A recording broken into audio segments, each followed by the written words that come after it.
Video रे माँ जनक बहुत सारा सेव काटुछन सेव काटिक मंजी को बाहर कर देउछन यार तापर ताको डस्टबिन फिंगी दउछन।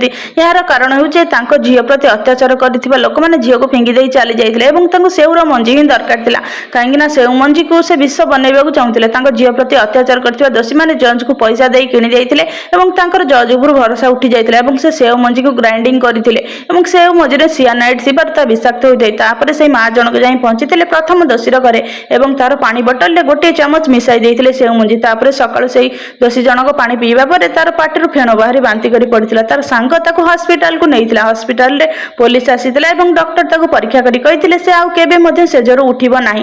तापर हमकु देखाउचे से माँ जनक तार सांगर घर को जाई तार सांग घरे समस्त सेउ एवं सेउर जो मंजीर विष बना जाइथिबा समस्त पदार्थ पकई देई चली आस्थिले एवं पुलिस जाई देखिबा परे से सांगर घरे ए सब जिंस देखिथिला एवं सेई सांग जनक गिरफ करथिला। तापर सेई माँ जनक तृतीय दोषी को दंड देबा निमंते जानिथिले जे से मद पिए एवं तांकर निजर किछि लोकन को किछि सुंदर झियो को पठाई ताको प्रथमे अट्रैक्ट कर नैथिले एवं से बेहोश होइथिला। तापर से देखिथिला जे पानी पाखरे गोटे नाळ रे पड़छि। तापर ताको परिश्रा लागिथिला। परिश्रा जीवा पई देखिबा पर से देखिथिला जे ता शरीरर सेही अंग नाही जे अंग माध्यम रे से तांकर झियो को दुष्कर्म करथिला एवं सेहीटर से लोक मरि जाइथिला। चतुर्थ दोषी जनक समस्त विषय जानिया पर से माँ जनक घर को जाइथिला एवं सेठार तांकर झियो से दोषी को देखि डरी जाइथिले एवं तापर माँ जनक से दोषी ठारू निज झियो को बंचाइबा को चेष्टा करथिला किंतु समर्थ होई नथिले।